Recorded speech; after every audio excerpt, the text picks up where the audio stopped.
সরকারের প্রধান উপদেষ্টা অধ্যাপক মোহাম্মদ ইউনূস পদত্যাগ করতে চাইছেন। সামাজিক যোগাযোগ মাধ্যমে চলা এমন আলোচনার মধ্যে তার সঙ্গে সাক্ষাৎ করেছেন এনসিপির আহ্বায়ক নাহিদ ইসলাম। ইশরাক হোসেনকে যে উদ্ভূত পরিস্থিতি, এই পরিস্থিতির জন্য কাকে দায়ী করবেন? কেন আসিফ মাহমুদ সজীব ভুঁইয়া শপথের ব্যবস্থা না করে পাল্টা আইনগত জটিলতা, তারপরে কোর্টে রিট করা, এই বিষয়গুলির মধ্যে যে একটা রাজনৈতিক দলকে উস্কে দেয়া, তার বিরুদ্ধে চলে যাওয়া অযৌক্তিকভাবে, সেটা কি বিবেচনা করা উচিত ছিল না? ডক্টর মোহাম্মদ ইউনূস তাৎক্ষণিকভাবে সিদ্ধান্ত নিয়ে দুই উপদেষ্টাকে যদি অব্যাহতি দিতেন, কি এমন মহাভারত অশুদ্ধ হতো?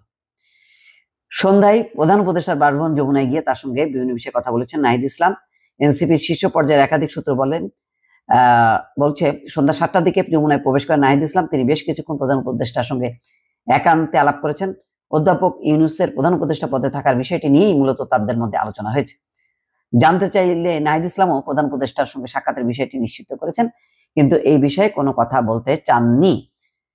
বিভিন্ন গণমাধ্যমে কিন্তু অলরেডি এই খবরগুলো আসছে যে কি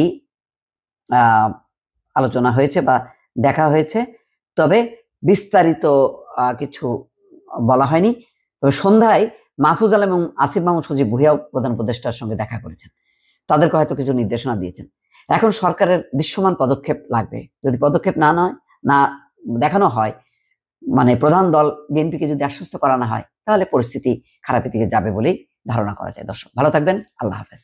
এখন এই বাংলাদেশে অনৈক্য সৃষ্টি করে বাংলাদেশের মানুষকে বিভাজনের রাজনীতিতে ঠেলে দেয়া ঠিক হবে না।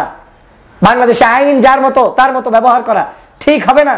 আমাদের উচিত এই সরকারকে সহযোগিতা করা এবং এই সরকারের ডক্টর মোহাম্মদ ইউনূসকে বিশেষ করে যে কোনো মূল্যে ধরে রেখে আগামী রাজনীতিতে টিকিয়ে রাখা, অন্তত নির্বাচনের পূর্ব পর্যন্ত।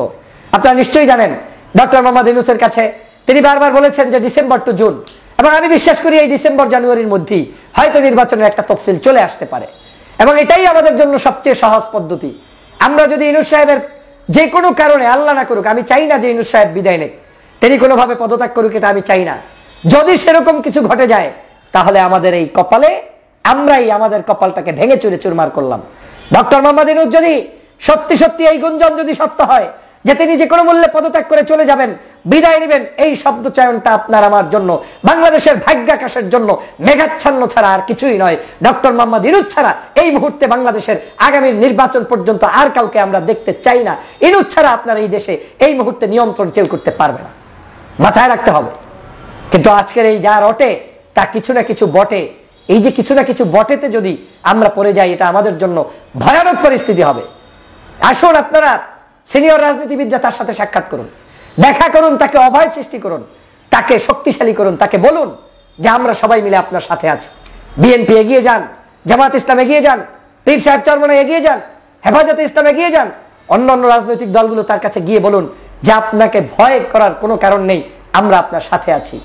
শুনুন, অতিরিক্ত চিপতে চিপতে তিতা হয়ে গেলে তখন আর সেখান থেকে ভালো কিছু ফিডব্যাক আশা করা যায় না। আমি বর্তমান সময়ে ডক্টর মোহাম্মদ ইউনূসের ফেস দেখে মাঝে মাঝে চিন্তিত। হয়তো তিনি অসুস্থও থাকতে পারেন, হয়তো তিনি বয়সের কারণেও হতে পারেন, আবার এমনও হতে পারে আমাদের এই সকল দুর্গন্ধজনিত রাজনীতি দেখে তিনি অসহায় হয়ে যাচ্ছেন। তিনি ভাবছেন কোন দেশের প্রধান উপদেষ্টার দায়িত্ব নিলাম, যেই দেশে আমার কোনো স্বার্থ নেই, কিন্তু আমাকে সবাই স্বার্থবাজ বানিয়ে আজ বিতর্কিত করছে। প্রিয় সহযোদ্ধা ভাইরা, আওয়ামী লীগের লোকেরা পিছন থেকে তাকিয়ে আছে। গত কয়েকদিন আগেও আপনি দেখেছেন শেখ হাসিনার একটা অডিও ভাইরাল হয়েছে, সেখানে তিনি বলছেন এভাবে করিও না, করলে বিএনপি জামাত আবার এক হয়ে যেতে পারে। ও নিজেও জানে যে বিএনপি জামাত এক হলেই সমস্যা। তার মানে আমাদের অনৈক্যের মূল চাবিকাঠি এই শেখ হাসিনা করছে। এটা বুঝতে রকেট সায়েন্স হওয়া লাগবে না, এটা বুঝতে আপনাকে অনেক বিজ্ঞানী হতে হবে না। এতটুকু সহজ সমীকরণ যদি আমরা না বুঝি, তাহলে বাংলাদেশের আগামীর ভাগ্যাকাশ অনেক কঠিন। প্রিয় সহযোদ্ধা ভাইরা, অতএব এই উপদেষ্টা পরিষদের যে সকল ছাত্র উপদেষ্টারা আছেন, কাদা ছড়াছড়ি বন্ধ করেন। আপনারা যে পোস্ট করেছেন ঐক্যের সুবাতাস বহাচ্ছেন, এই ঐক্যের সুবাতাস যদি বহাতে চান, আমি একটু আগে পোস্ট করে বলেছি, আপনারা দেশনেত্রী বেগম খালেদা জিয়ার কাছে, জামাতের আমির ডাক্তার শফিকুর রহমান সাহেবের কাছে, চরমনাইয়ের পীরের কাছে, এবং এই যে আপনার কি বলে হেফাজতে ইসলাম সহ বড় বড় যারা রাজনৈতিক স্টেক হোল্ডার রয়েছেন, তাদের কাছে কথা বলুন, পূর্বের শব্দ চয়নের জন্য ক্ষমা চান, তাদেরকে নিয়ে ঐক্যবদ্ধভাবে বয়োজ্যেষ্ঠ এবং জুয়ানদেরকে নিয়ে দেশকে এগিয়ে নিয়ে যান। জনতার হাতে জনতার সিদ্ধান্ত ছেড়ে দিন। নিজেরা নিজেদেরকে অনেক কিছু মনে করে কোনোভাবেই পার পাবেন না, কারণ জনগণ কিন্তু এগুলো পছন্দ করে না। আর আপনাদের কারণেই আজকের হয়তো ডক্টর মোহাম্মদ ইউনূসকে এই সকল বিড়ম্বনায় পড়তে হচ্ছে। অতএব আপনারাও সাবধান হন, সব জায়গায় কাউন্টারে যাবেন না, একদিনই রাজনীতিবিদ সাজতে যাবেন না, একদিনই মহাপণ্ডিত হয়ে দেশ পরিচালনার দায়িত্ব বুঝতে যাবেন না। বাংলাদেশকে নিয়ে গভীর ষড়যন্ত্র চলছে, আপনাদেরকে সংযত আচরণ করতে হবে। শিক্ষা অর্জন করুন গত কয়েক মাসের রাজনীতি থেকে।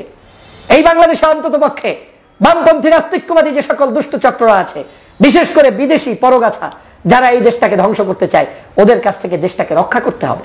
এদের সকলের কিন্তু আপনাকে মনে রাখতে হবে, মেজরিটি পিপল যেই দিকে, সেই মানুষগুলোকে আপনি অবজ্ঞা করে তাদেরকে বিতর্কিত করে দেশ শান্তিপূর্ণভাবে চালাতে পারবেন না, পারবেন না, পারবেন না।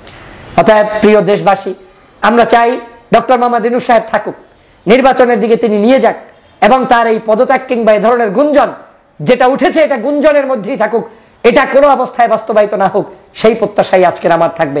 ভালো থাকবেন, সুস্থ থাকবেন, আল্লাহ হাফেজ। বিশ্ববিদ্যালয় এখন পর্যন্ত তাদের অবস্থান ক্লিয়ার করেনি সাম্যতার বিষয়ে, তাদের অবস্থান কি এবং তারা কতটুকু ফাইন্ডিংস পেয়েছে গণমাধ্যমের সামনে, তারা এখন এইগুলো নিয়ে কথা বলে না। সুতরাং আমরা সন্দেহ করছি আমার ভাই শাহরিয়ার আলম শাম্যর হত্যাকাণ্ডের যে বিচার হওয়ার কথা, সেই বিচার প্রক্রিয়াটা প্রপারলি হচ্ছে না, যার কারণে আমরা রাজপথে নেমে আসতে বাধ্য হয়েছে। এবং আমরা স্পষ্টভাবে বলতে চাই, আমার ভাই শাহরিয়ার আলম শাম্যর বিচার নিশ্চিত না করে আমরা রাজপথে আমাদের অবস্থান ছাড়বো না।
দালাল বিসির অনেক গুণ